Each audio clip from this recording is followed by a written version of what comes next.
ഇടുക്കി ജില്ലയിലെ മലയോര ഗ്രാമമായ കഞ്ഞിക്കുഴിയിലൂടെയാണ് ഞങ്ങൾ ഇന്ന് യാത്ര ചെയ്യുന്നത്. പ്രകൃതി ഭംഗികൊണ്ട് സമ്പന്നമായ കഞ്ഞിക്കുഴി പഞ്ചായത്ത് ഇടുക്കി താലൂക്കിന്റെ പരിധിയിലാണ് ഉൾപ്പെടുന്നത്. ഇടുക്കി ജില്ലയിലെ പ്രധാന പട്ടണമായ തൊടുപുഴയിൽ നിന്നും 40 കിലോമീറ്റർ ദൂരത്താണ് കഞ്ഞിക്കുഴി സ്ഥിതി ചെയ്യുന്നത്. ഇടുക്കിയിലെ മറ്റൊരു പ്രധാന പട്ടണമായ കട്ടപ്പനയിൽ നിന്നും ഇങ്ങോട്ടുള്ള ദൂരം 39 കിലോമീറ്ററാണ്. ജില്ലാ ആസ്ഥാനമായ പൈനാവിൽ നിന്നും 17 കിലോമീറ്ററാണ് ഇങ്ങോട്ടുള്ള ദൂരം. പ്രധാനമായും കൃഷിയെ ആശ്രയിച്ച് ജീവിക്കുന്ന ഒരു ജനതയാണ് ഇവിടെ താമസിക്കുന്നത്.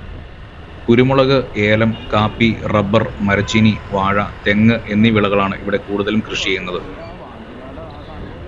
കഞ്ഞിക്കുഴി പഞ്ചായത്തിൽ സ്ഥിതി ചെയ്യുന്ന പ്രധാന വിനോദസഞ്ചാര കേന്ദ്രങ്ങളാണ് മക്കുവള്ളി, പാൽക്കുളമേട്, കരിമ്പൻകുത്ത്, മീനുളിയൻപാറ, ലോവർ പെരിയാർ, പുന്നയാർ വെള്ളച്ചാട്ടം, കൈതപ്പാറ എന്നിവ.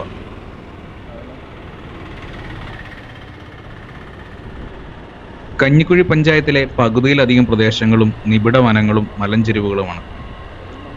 വണ്ണപ്പുറത്ത് നിന്നും കഞ്ഞിക്കുഴിയിലേക്ക് പോകുന്ന വഴിയിൽ ധാരാളം വ്യൂ പോയിന്റുകൾ കാണാം. നല്ല കയറ്റമുള്ള റോഡാണെങ്കിലും ഇതിലെ പോകുന്നവരെല്ലാം തന്നെ ഈ വ്യൂ പോയിന്റുകളിൽ വണ്ടി നിർത്തി പ്രകൃതി സൗന്ദര്യം ആവോളം ആസ്വദിച്ചാണ് പോകാറുള്ളത്.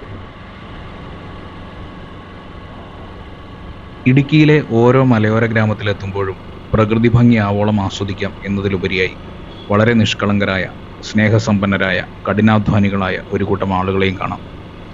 അവരുടെ പെരുമാറ്റം ഏതൊരാളെയും ആകർഷിക്കും. മണ്ണിനെ സ്നേഹിച്ചും വന്യമൃഗങ്ങളോട് പോരാടിയും ജീവിതം കരിപ്പിടിപ്പിച്ച ഹൈറേഞ്ചുകാർ എല്ലാ മലയാളികൾക്കും അഭിമാനമാണ്. ശരിക്കും ഹൈറേഞ്ചിന്റെ എല്ലാ ഭംഗിയും നിറഞ്ഞൊരു ചെറു പട്ടണമാണ് കഞ്ഞിക്കുഴി. ഈ വീഡിയോ കാണുന്ന കഞ്ഞിക്കുഴിക്കാരെങ്കിലും ഉണ്ടെങ്കിൽ നിങ്ങളുടെ ഗ്രാമത്തെക്കുറിച്ചുള്ള അഭിപ്രായം കമന്റ് ബോക്സിൽ അറിയിക്കുക. ഞങ്ങളുടെ ചാനൽ ആദ്യമായിട്ടാണ് കാണുന്നതെങ്കിൽ ചാനൽ സബ്സ്ക്രൈബ് ചെയ്യുക. വീഡിയോയെക്കുറിച്ചുള്ള അഭിപ്രായം കമൻറ്റ് ചെയ്യുക. വീഡിയോ ലൈക്ക് ചെയ്യുക. വീഡിയോ കണ്ട എല്ലാവർക്കും നന്ദി. മറ്റൊരു വീഡിയോയുമായി വീണ്ടും കാണാം.